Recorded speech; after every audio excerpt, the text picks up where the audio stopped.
Violet Finley's heart seemed to stop the moment she heard the crack. She should have known the steep canyon path was too dangerous, especially with an overloaded wagon and spooked horses. As the wagon began to tip, time slowed to a crawl, and her life flashed before her eyes. Then came the fall, the terrible crushing weight and darkness. Wyoming Territory, 1878. Spring had brought wildflowers and thawed trails to the rugged landscape, but the journey to Violet's new life in Timber Creek had not gone as planned. At 22, the schoolteacher from Boston had left behind everything familiar to accept a position in the growing western town. Her parents' passing had severed her last ties to the East, and the promise of purpose of making a difference had drawn her westward like so many others. The accident happened 3 days into her journey. Her driver, an elderly man named Mr. Holloway, had insisted they take a shortcut through Eagle Canyon despite Violet's concerns about the narrow trail. The horses had spooked at her rattlesnake and, in their panic, sent the wagon careening toward the edge. Mr. Holloway was thrown clear, but Violet remained trapped as the wagon tipped, tumbled, and finally came to rest at the bottom of a shallow ravine. Pain radiated through her body as consciousness returned in waves. The wagon lay on its side, pinning her beneath its wooden frame. Each breath became more difficult than the last as the weight pressed against her chest. Her vision darkened at the edges. This wasn't how it was supposed to end, not alone, not here in this beautiful but unforgiving wilderness. "Hello," she called weakly, her voice barely audible even to her own ears. "Please, help me." The sun beat down mercilessly and Violet's throat grew parched. She couldn't feel her legs anymore, and the numbness was spreading. Perhaps this was a blessing. The pain had begun to recede, replaced by an odd sense of detachment. Her eyelids grew heavy, and she thought of the life she would never lead in Timber Creek. Time passed strangely. Minutes might have been hours. The shadows lengthened. Once she thought she heard the distant thunder of hoofbeats, but the sound faded and she dismissed it as wishful thinking. Her breath came in shallow gasps now. Soon, she thought, it would stop altogether. Then came a voice, deep and urgent. "Madam, can you hear me?" Violet forced her eyes open. A man's silhouette blocked the sun, his features indistinguishable in the harsh backlighting. "Under the wagon," she whispered. "Don't you worry now, I'll get you out," the voice replied, steady and reassuring. Violet heard the sound of a horse being tethered, then boots crunching on rocky soil as the stranger assessed the situation. He disappeared from her limited field of vision, and she heard him grunt with effort. "I'm going to lift this wagon," he called to her.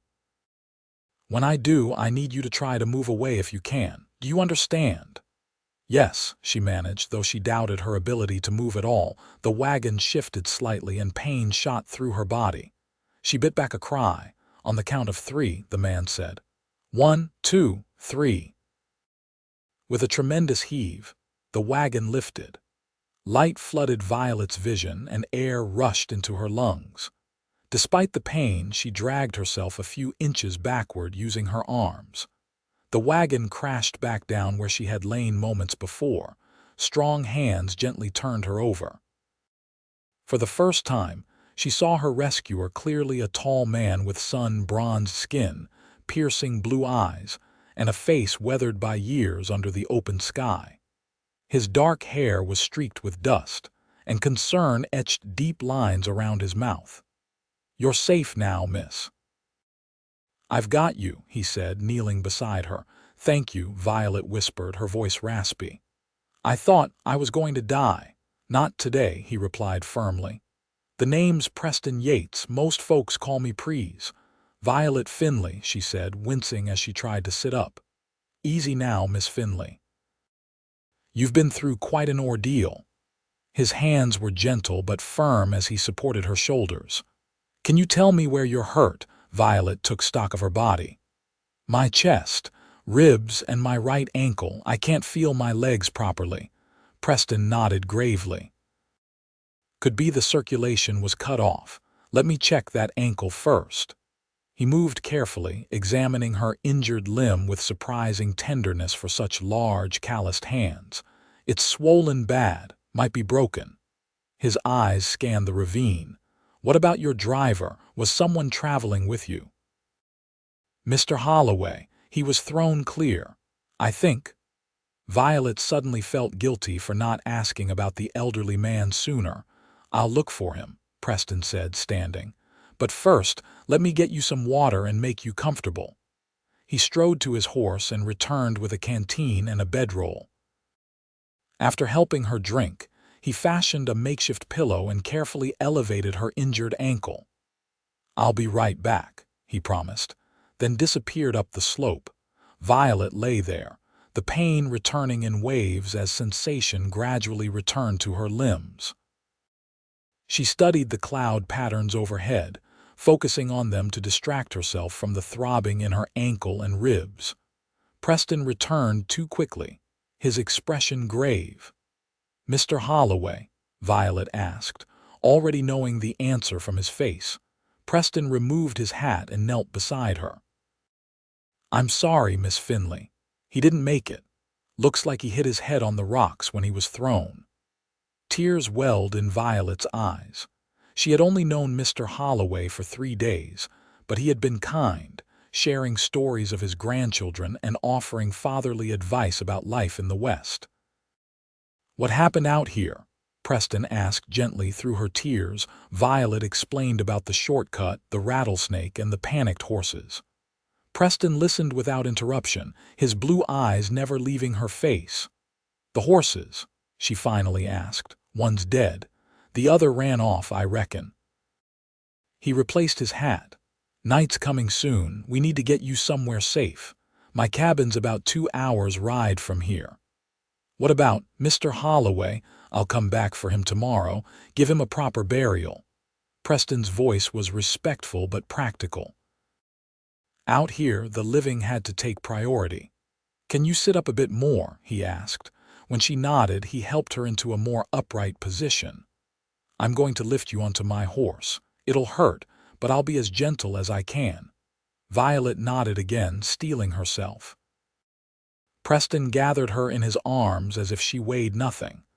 The movement sent shards of pain through her ribs, and she couldn't suppress a gasp.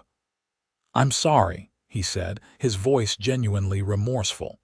It's all right, she managed through gritted teeth. The journey to Preston's cabin was a blur of pain and fading consciousness for Violet. She was vaguely aware of being held securely against his chest, of his steady heartbeat, and the occasional gentle reassurance murmured near her ear.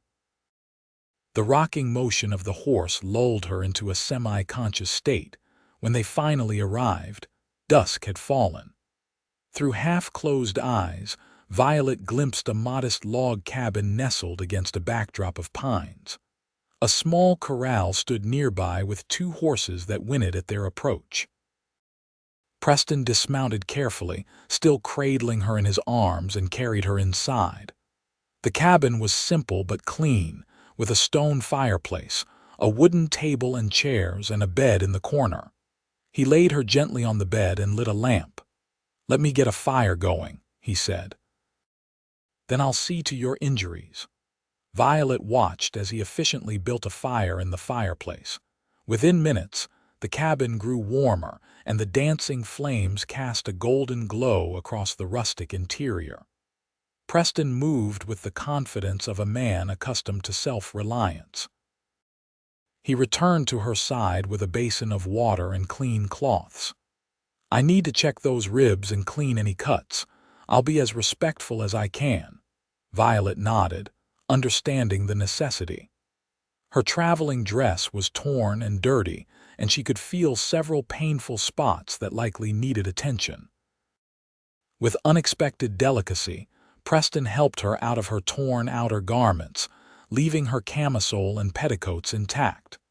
His focus was clinical as he examined the angry bruises forming across her ribcage. Reckon they're bruised, not broken, he said after gentle probing. That's something to be thankful for. He cleaned the cuts on her arms and face, his touch careful and impersonal. When he reached her ankle, he frowned. This needs to be set and wrapped. It's going to hurt something fierce. I understand, Violet said, bracing herself. Preston worked quickly, setting the bone with practiced hands. Despite her determination not to cry out, Violet couldn't help the scream that tore from her throat. Tears streamed down her face as he wrapped the ankle tightly. There now, he said, his voice soft with sympathy. The worst is over. He offered her water mixed with a small amount of whiskey for the pain. Violet hesitated. She had never touched spirits before, but the throbbing in her ankle convinced her. The liquid burned going down, but a warmth soon spread through her limbs, dulling the edge of her agony. You should rest, Preston said, covering her with a quilt. Tomorrow we'll figure out what's next. Thank you, Violet whispered. You saved my life. A ghost of a smile touched his lips. Just happened to be in the right place. Get some sleep now, Miss Finley. Exhaustion claimed her almost immediately, pulling her into a deep, dreamless sleep. Violet woke to sunlight streaming through a small window and the smell of coffee and something cooking. For a moment she was disoriented. Then the memories came flooding back: the accident, the pain, the stranger who had saved her. Preston stood at the cast iron stove, his back to her as he tended to a pan. He had changed his clothes, the dusty trail wear replaced by a clean blue shirt and dark trousers. Without his hat, his dark hair showed touches of auburn in the morning light. As if sensing her gaze, he turned. Good morning, Miss Finley. How are you feeling? She took stock of her body. Everything ached, but the sharp, desperate pain of yesterday had subsided somewhat. Better, I think. Still sore, he nodded, looking pleased. Hungry? I've got flapjacks and bacon. Her stomach rumbled in response, and she realized she hadn't eaten since yesterday morning. Yes, please. Preston brought over a plate and helped her sit up against the pillows. The movement sent pain shooting through her ribs, but she managed to stifle her gasp. Thank you, Mr. Yates. Please, he corrected, pulling a chair beside the bed. Nobody calls me Mr. Yates except the banker in town, and that's only when he's trying to sell me something. This coaxed a small smile from Violet. Please then, and I'm Violet, he nodded, watching as she took her first bite. The flapjacks were surprisingly light and flavorful. These are delicious, she said with genuine appreciation. Man who can't cook out here is a man who goes hungry, Preston replied with a shrug, but she detected a hint of pride in his voice. As they ate, Preston explained that he had risen before dawn to retrieve Mr. Holloway's body. I buried him on that ridge overlooking the valley. Seemed like a peaceful spot. Said a few words over him, too.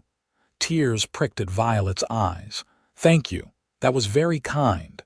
Preston looked uncomfortable with her gratitude. It was the right thing to do. He changed the subject. What brings a lady like yourself out to these parts, if you don't mind my asking? Violet explained about her teaching position in Timber Creek and her journey west after her parents' passing. I was supposed to arrive in Timber Creek tomorrow, she concluded. The town council will wonder what happened to me. Preston nodded thoughtfully.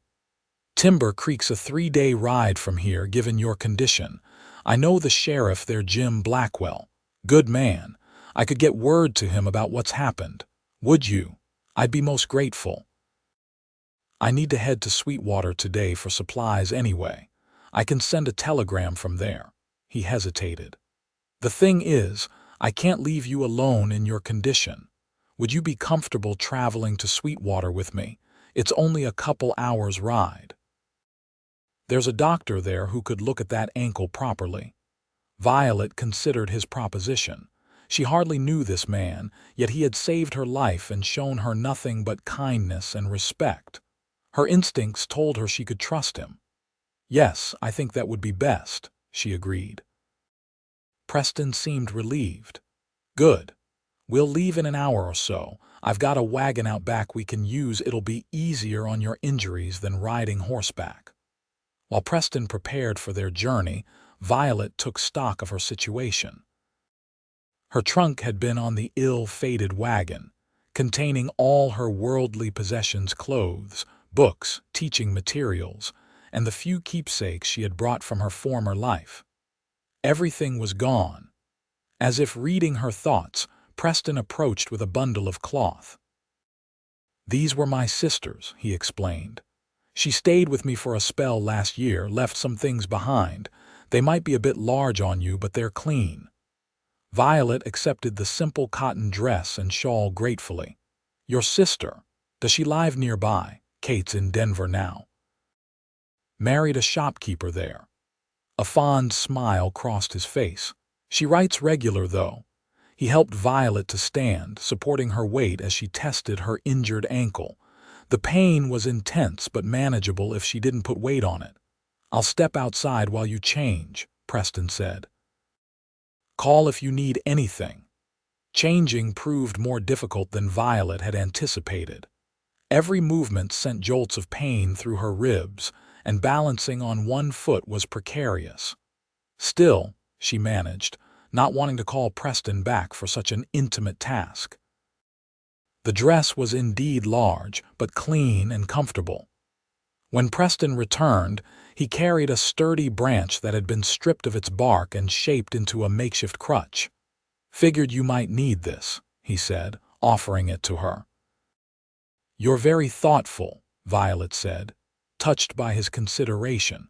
With Preston's help in the crutch, Violet made her way outside.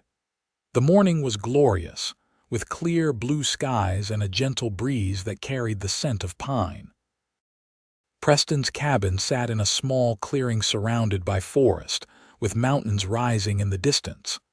A stream bubbled nearby, and wildflowers dotted the surrounding meadow. "It's beautiful here," Violet commented, pausing to take in the view. "It suits me," Preston replied simply, but she saw the quiet pride in his eyes as he surveyed his homestead. The wagon was small but sturdy, with a padded bench seat. Preston had arranged blankets and pillows to make it as comfortable as possible. He lifted Violet onto the seat with the same gentle strength he had shown the day before, then secured her crutch in the back. As they set off toward Sweetwater, Violet found herself studying her rescuer. Preston Yates was not what she had expected to find in the Wyoming Territory. There was a quiet intelligence in his eyes that belied his rough exterior. His hands, though calloused from work, moved with surprising grace whether building a fire or tending to her wounds. "Have you lived here long?" she asked, breaking the comfortable silence. "5 years now," Preston replied, eyes on the trail ahead. "Came out after the war, needed space to breathe." "The war? You fought in the Civil War," he nodded once, his expression closing slightly. "Union cavalry, enlisted when I was 18, saw things no man should see." Violet sensed this was not a topic he wished to pursue. "And before the war, where was home?" "Pennsylvania. Small town called Riverdale. My father was a blacksmith." His expression softened slightly. "Good man, taught me the value of honest work." "Is he still there?" Preston shook his head. "Passed on while I was fighting. Mother followed a year later, just me and Kate left after that." "I'm sorry," Violet said softly. "I know what it's like to lose both parents." He glanced at her, a moment of shared understanding passing between them. "Reckon you do at that." The trail wound through stands of pine and aspen, occasionally opening to reveal breathtaking views of the surrounding mountains. Despite her pain, Violet found herself entranced by the wild beauty of the landscape. "Tell me about Timber Creek," Preston said after a while. "What made you choose that particular town?" "They needed a teacher," Violet explained. "And I needed a fresh start. After my parents died, Boston held too many memories. My father was a professor at Harvard and my mother taught piano. They believed education was the most important gift one could give. When I saw the advertisement for a teacher in Timber Creek, it seemed like a sign. "Lot of rough folk in Timber Creek," Preston commented. "Mining town, mostly. Some ranching families outside town." Violet's determination showed in her lifted chin. "All the more reason they need a proper school. Every child deserves an education, no matter where they're born." Preston studied her with newfound respect. "Takes courage to leave everything you know and come out here alone." "Or foolishness," Violet added with a self-deprecating smile. "I'm beginning to think I was woefully unprepared for the realities of Western life." "You'll adapt," Preston said confidently. "Folks out here usually do, or they head back east." "And which were you?" she asked curiously. A rare smile crossed his face. "Never had to adapt. Always felt more at home under an open sky than between four walls." They crested a hill, and Sweetwater came into view in the valley below a cluster of wooden buildings along a main street, with scattered homesteads visible in the surrounding countryside. It was smaller than Violet had expected, but clearly a functioning town with a church steeple rising prominently among the buildings.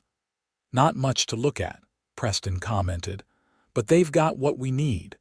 Doctor, general store, telegraph office." As they entered town, Violet was acutely aware of the curious glances directed their way. A woman in an ill-fitting dress with obvious injuries, accompanied by a known local, she could almost hear the gossip starting. Preston seemed oblivious to the attention as he guided the wagon to a modest building with a sign identifying it as Dr. William Moore, physician. The doctor was a middle-aged man with kind eyes and a no-nonsense manner. He examined Violet's ankle and ribs with professional efficiency, confirming Preston's assessment. "The ankle is broken, but it's a clean break," Dr. Moore pronounced. "Your friend did a fine job setting it. The ribs are bruised, not broken, which is fortunate. You're a lucky young woman, Miss Finley. Being trapped under a wagon like that, well, many wouldn't have survived." "I would have died if Mr. Yates hadn't found me," Violet said, glancing at Preston, who stood awkwardly by the door. "Indeed," the doctor agreed. "Now, I'm going to wrap that ankle properly and give you something for the pain. You'll need to stay off it for at least 6 weeks." After the doctor finished his treatment, Preston helped Violet back to the wagon. "I'll take you to the hotel," he said. "You can rest there while I send that telegram and get supplies." The Sweetwater Hotel was modest but clean. The proprietress, Mrs. Duncan, was a robust woman with graying hair and a motherly demeanor. She fussed over Violet, clearly delighted to have a refined lady as a guest. "Don't you worry about a thing, dear," she assured Violet as she settled her in a small but comfortable room. "I'll have hot water sent up so you can freshen up, and some tea and sandwiches too. You look half-starved." After Mrs. Duncan left, Violet sank gratefully onto the bed. The doctor's pain medication was taking effect, bringing welcome relief. She must have dozed off because the next thing she knew, there was a knock at the door, and Preston's voice called her name.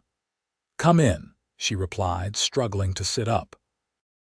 Preston entered, hat in hand, looking slightly uncomfortable in the feminine surroundings. "Sent that telegram to Sheriff Blackwell in Timber Creek. Explained what happened and that you're safe but injured."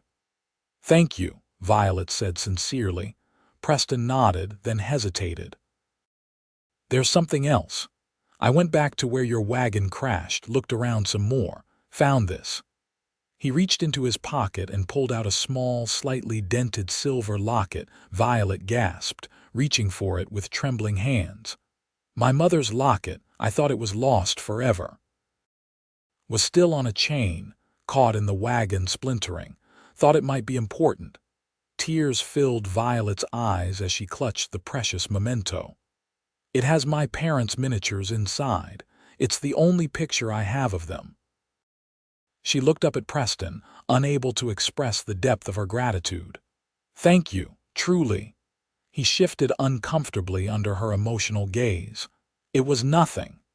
"It's everything to me," she corrected softly. Their eyes held for a moment longer than necessary before Preston cleared his throat. "Doc Moore says you shouldn't travel far for a spell, at least a week before attempting the journey to Timber Creek." Reality crashed back. "But what about my position? The school term is supposed to start soon. Sheriff Blackwell will explain the situation. No decent folk would expect you to teach with a broken ankle anyway." Violet bit her lip, considering. "Where will I stay? I can't impose on Mrs. Duncan's hospitality for weeks." Preston hesitated, then spoke carefully. "My cabin's not much, but it's peaceful. Good place to heal. I've got a spare room used to be Kate's. It would be proper." Violet was surprised by the offer. "That's very kind, but I couldn't impose, not an imposition," Preston interrupted. "Truth is, I feel responsible. If I'd come along that trail a bit earlier, maybe I could have prevented the accident altogether." "That's nonsense," Violet said firmly. "You saved my life. You owe me nothing." "All the same, the offer stands." He replaced his hat. "Think on it. I'll be back tomorrow morning. Need to check on my livestock anyway." After Preston left, Violet lay back, turning the silver locket over in her hands. The prospect of staying at his cabin was both practical and slightly alarming. He was a stranger, after all, despite the extraordinary circumstances of their meeting. Yet something in his steady gaze and quiet manner inspired trust. Mrs. Duncan brought up a tray of food and stayed to chat, clearly hoping for details about Violet's relationship with the taciturn Preston Yates. "Such a fine man," the older woman remarked. "Keeps to himself mostly, but always willing to lend a hand when needed. Built the new roof for the church last fall, wouldn't take a penny for his work." "He's been very kind to me," Violet acknowledged. Mrs. Duncan nodded approvingly. "Not many bachelor gentlemen would go to such lengths for a stranger. Must be something special about you, my dear." Violet blushed. "It's not like that. He simply happened upon my accident." "Providence, I call it," Mrs. Duncan replied with a knowing smile. "The Lord works in mysterious ways." After the older woman finally left, Violet considered her limited options. Staying in Sweetwater would quickly deplete her modest savings. Traveling to Timber Creek in her condition would be dangerous. Preston's offer of shelter at his cabin was practical, if unconventional. By morning she had made her decision. When Preston arrived, looking freshly shaven and slightly nervous, Violet accepted his offer. "If you're certain it's no imposition," she added. Relief crossed his face. "It's settled then. I've got the wagon ready whenever you are." The journey back to Preston's cabin was more comfortable than their trip to Sweetwater.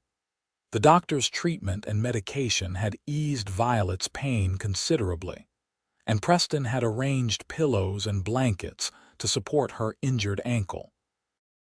As they traveled, Violet found herself opening up about her life in Boston, her childhood, her education at a prestigious women's seminary, her brief experience teaching at a girls' school before her parents' illness.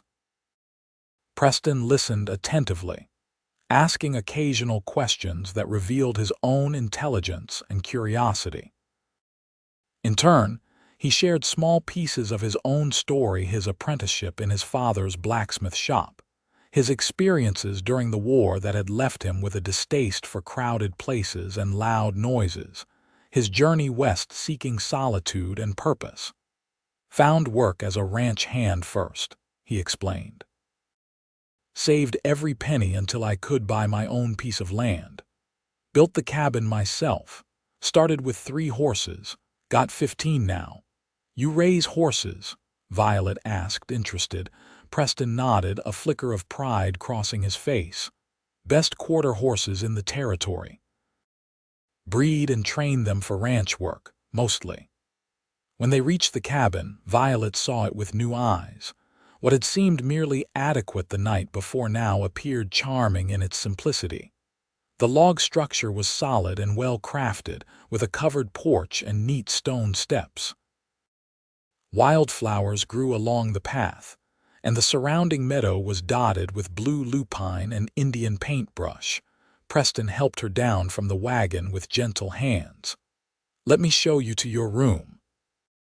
The spare room was small but pleasant, with a narrow bed covered in a colorful quilt, a small chest of drawers, and a window overlooking the stream behind the cabin. A collection of books sat on a shelf, mostly practical volumes on horse breeding and ranching, but also some poetry and a few novels. "Kate fixed it up when she stayed," Preston explained, looking slightly embarrassed. "Said it needed a woman's touch." "It's lovely," Violet assured him. "Thank you for sharing your home with me." The days that followed fell into a peaceful rhythm. Preston rose before dawn to tend to his horses and other chores, returning mid-morning to check on Violet. She insisted on contributing, taking over kitchen duties to the extent her mobility allowed. She discovered that cooking brought her unexpected pleasure, especially seeing Preston's quiet appreciation of her efforts.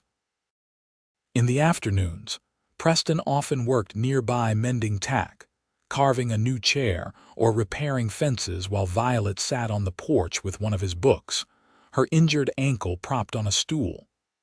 Sometimes they talked, sharing stories or discussing books they had both read. Other times they worked in companionable silence, each finding comfort in the other's presence. A week passed, then another. Violet's ankle slowly healed and she graduated from the crutch to a walking stick. Preston received a letter from Sheriff Blackwell in Timber Creek, explaining that they had found a temporary teacher and would hold Violet's position until she recovered. "That's a relief," Violet sighed after Preston read her the letter. "I was worried they'd give my position to someone else permanently." "Wouldn't be right," Preston said firmly. "You've had bad luck is all, not your fault." As her strength returned, Violet began taking short walks around the property, leaning on her walking stick and occasionally on Preston's arm when the ground was uneven. On one such walk, they paused by the corral where Preston's horses grazed. "They're beautiful," Violet commented, admiring the sleek, powerful animals. "That bay mare there," Preston said, pointing to a reddish-brown horse with intelligent eyes. "She's got the sweetest temperament of the bunch. Might be good for you to learn on once your ankle's healed proper." Violet looked at him in surprise. "You teach me to ride?" "Every person in these parts should know how," he replied matter-of-factly. "It's not just transportation, could be survival someday." The thought both frightened and exhilarated her. "I'd like that," she said softly. Preston met her eyes and something unspoken passed between them. He quickly looked away, focusing on the horses again. "She's called Penny, for her copper color." That evening, as they sat by the fire after dinner, Violet noticed Preston seemed preoccupied, his usual quiet demeanor edged with tension. "Is something troubling you?"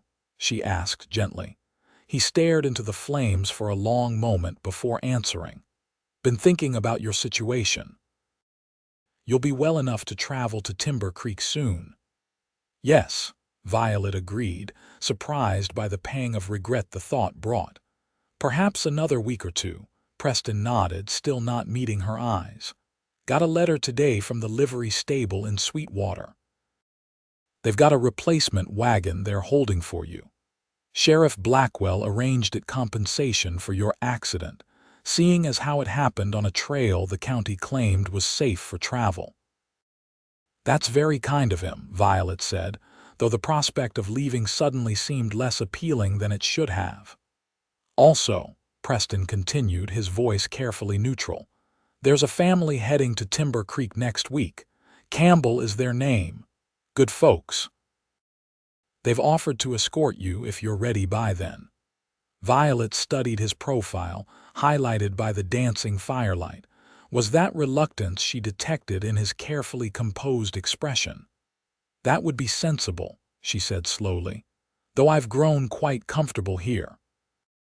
Preston finally looked at her, his blue eyes intense. "You've been a welcome presence, Miss Finley. Violet," he corrected himself, "but I wouldn't want to keep you from your purpose. Teaching is important work." "Yes, it is," she agreed. "Though I find myself wondering if Timber Creek is where I truly belong." A flicker of something hope perhaps crossed Preston's face before he masked it. "Where else would you go?" Violet gathered her courage. "Perhaps I needn't go anywhere at all." The silence between them stretched, filled with unspoken possibilities. "Violet," Preston finally said, her name soft on his lips. "I'm not a man of many words, never have been, but these weeks with you here, they've been the best I can recall in a long time." Her heart quickened. "For me as well. Thing is," he continued, his voice rough with emotion, "I've grown accustomed to your presence, more than accustomed, the thought of this cabin without you in it."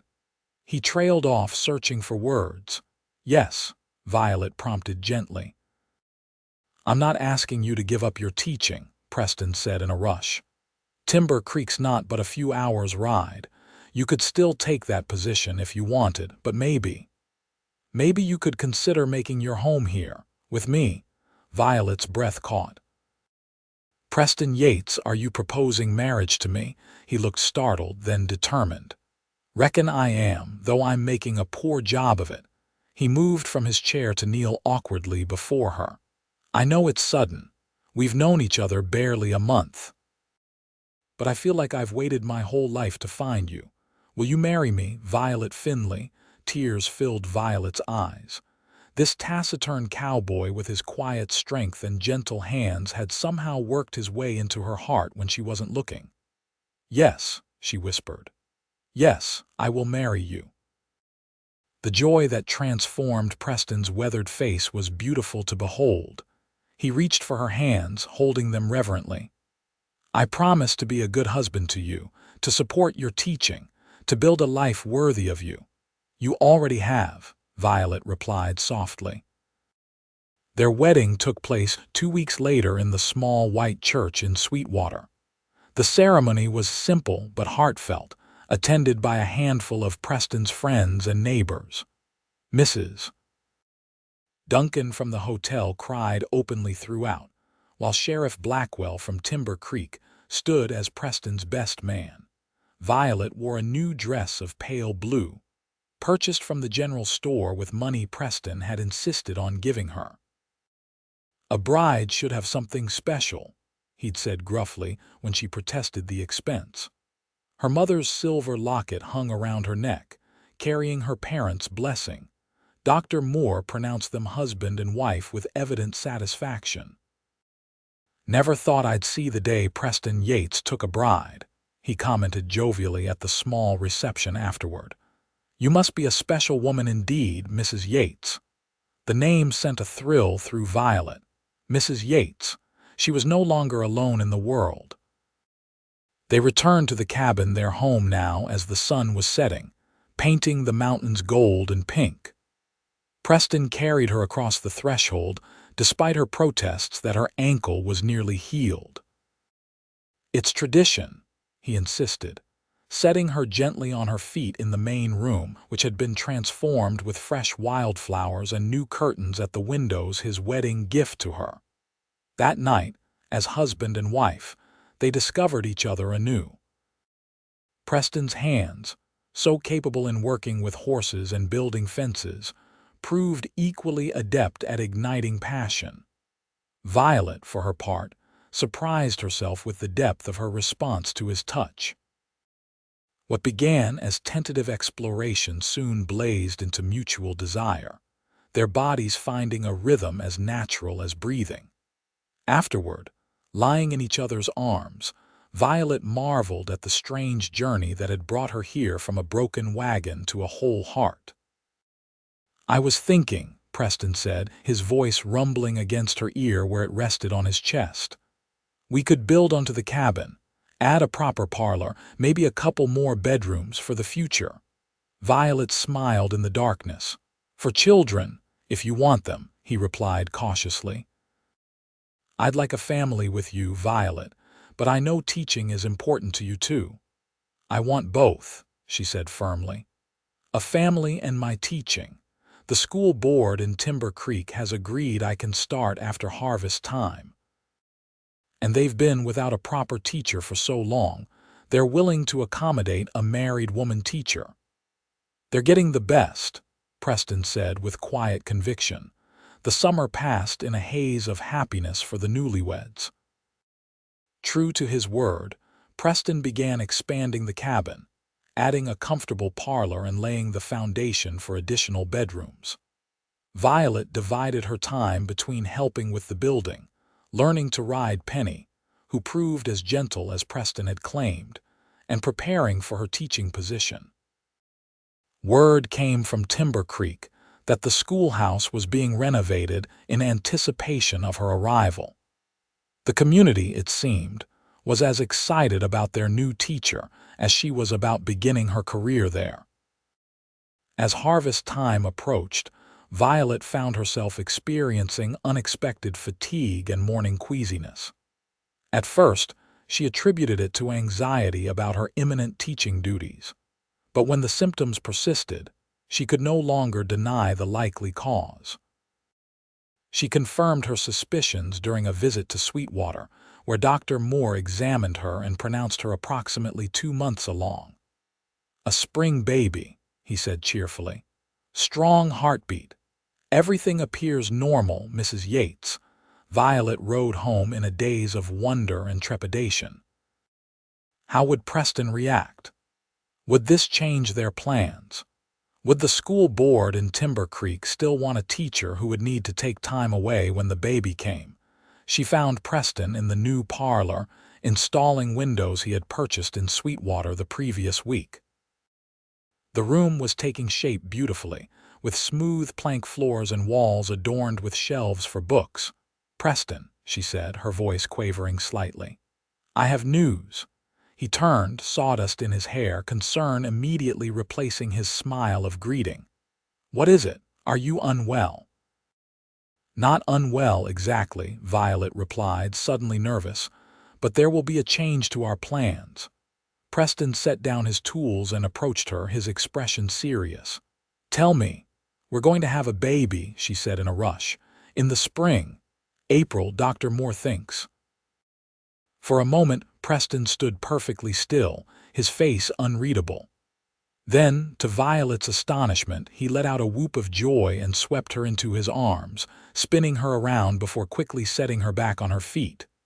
"Careful," he exclaimed, suddenly alarmed. "Should you be spun about in your condition?"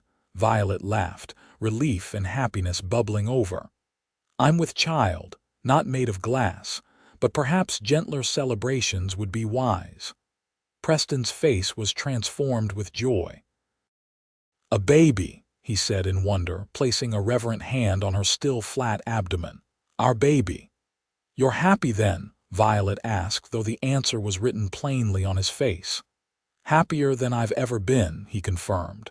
Then his expression grew concerned. "But what about your teaching?" "The school in Timber Creek. I still want to teach," Violet said firmly, "at least until the baby comes. After that we can determine what's best." She smiled reassuringly. "Many women work while raising children, especially out here. We'll find a way."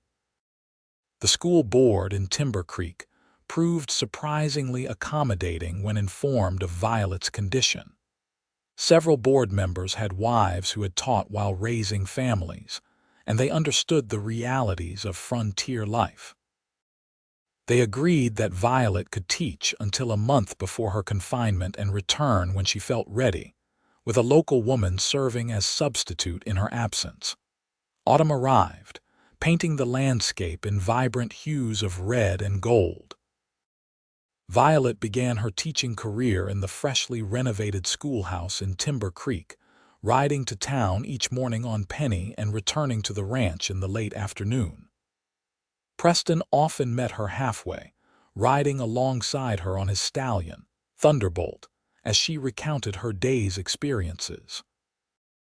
The school had 18 pupils ranging in age from 6 to 16 sons and daughters of miners, ranchers, and shopkeepers. What they lacked in formal education, they made up for in eagerness to learn. Violet found herself challenged and fulfilled by the work, using creative approaches to engage students of varying ages and abilities simultaneously. Word of her innovative teaching methods spread, and soon adults began appearing at the schoolhouse door, asking if they might sit in on lessons occasionally. Violet welcomed them, and by Thanksgiving, she had instituted an evening class twice weekly for adults wishing to improve their reading and arithmetic skills. Preston supported her work wholeheartedly, often listening as she practiced lessons aloud or helping her create teaching materials in the evenings. Sometimes he accompanied her to the evening classes, quietly sitting in the back of the room, his pride in her evident to all who observed him. As winter descended upon the Wyoming Territory, bringing snow that transformed the landscape into a glistening wonderland, Violet's pregnancy progressed. Her slender figure rounded with the growing life within, and Preston's protective instincts intensified. He insisted on accompanying her to and from school each day, regardless of weather, and enlisted the help of neighbors to clear the trail when snowfalls were heavy. Christmas brought their first real disagreement as a married couple. Preston wanted Violet to take a leave from teaching until spring, concerned about her traveling in the harsh winter conditions. "It's too dangerous," he insisted one evening as they sat by the fire, Violet knitting a small blanket for the baby. "What if you were caught in a blizzard? What if Penny stumbled in the snow?" "We've discussed this," Violet replied patiently. "I'm being careful. The children need consistency in their education, and I've promised the school board I would teach until at least March." "To hell with the school board," Preston said, uncharacteristically sharp. "My wife and child come first." Violet set down her knitting, her blue eyes flashing with rare anger. "Do not speak to me as if I'm incapable of making sound decisions, Preston Yates. I am not being reckless. I am fulfilling a commitment that is important to me and to our community." They glared at each other across the room, the crackle of the fire the only sound. Finally, Preston's shoulders slumped. "I'm sorry," he said quietly. "I didn't mean to imply. It's just that I can't bear the thought of anything happening to you, either of you." His hand gently touched her rounded abdomen. Violet's anger melted. "I understand your concern, but you must understand that this work gives me purpose, just as your horses give you purpose." Preston nodded slowly. "You're right.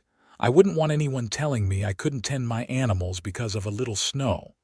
A reluctant smile tugged at his lips. "You're a stubborn woman, Violet Yates." "And you're a stubborn man," she replied, her own smile returning. "Perhaps that's why we suit each other so well." They found a compromise. Violet would continue teaching, but on days when the weather was particularly threatening, she would stay home. Additionally, Preston would arrange for one of the older students who lived near their property to accompany Violet on her daily journeys. January brought bitter cold and heavy snows, but also a letter from Preston's sister Kate in Denver, expressing delight at the news of Violet's pregnancy and promising a visit in the spring to meet her new sister-in-law and the baby.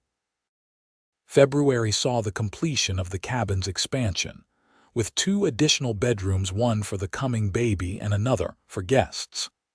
Preston had surprised Violet by ordering a rocking chair from a craftsman in Cheyenne, positioning it near the fire in the new parlor. "Every mother needs a proper place to rock her baby," he said simply when Violet expressed her gratitude. As March approached and Violet's time to take leave from teaching drew near, she found herself experiencing mixed emotions. She had grown to love her students and the intellectual stimulation of the classroom. Yet the imminent arrival of their child filled her with anticipation and wonder. Her last day of teaching before her confinement was marked by a surprise celebration organized by her students and their parents. They presented her with a quilt for the baby, each square sewn by a different family, and representing something about their lives: a pickaxe for the mining families, a cow for the ranchers, books and slates for Violet herself. "To remind the little one where he or she comes from," explained Mrs. Rodriguez, whose husband worked in the silver mine and whose 3 children were among Violet's brightest students. Violet was deeply touched by the gesture, especially coming from families who had so little material wealth to spare. "I will treasure this always," she promised, fighting back tears of gratitude. Preston arrived to escort her home, and the entire community turned out to wish them well. Sheriff Blackwell presented them with a small carved wooden horse. "For the little cowpoke," he said with a wink. The journey home that evening was slow and peaceful, the setting sun casting long shadows across the snow-covered landscape. Violet rode in the wagon Preston had brought, wrapped in warm blankets against the chill. "You've made a difference here," Preston observed, glancing at his wife's tired but contented face. "These people have taken you to their hearts." "And I've taken them to mine," Violet replied softly. "I never expected to find such community in this wild place." Preston smiled. "The West changes a person, makes you see what truly matters." As they approached their cabin, now expanded into a proper home, Violet felt a surge of gratitude for the accident that had brought her into this man's life. Had the wagon not tipped that fateful day nearly a year ago, she might never have known such happiness. April arrived with warming breezes and the first wildflowers pushing through the melting snow. Violet's time grew near, and Preston rarely left her side, arranging for neighbors to help with the horses so he could remain close to home. Dr. Moore had agreed to attend the birth, staying in their guest room for the last week of Violet's pregnancy.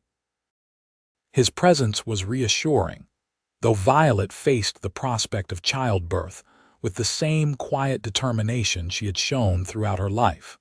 Labor began on a perfect spring morning, with sunshine streaming through the windows and meadowlarks singing outside.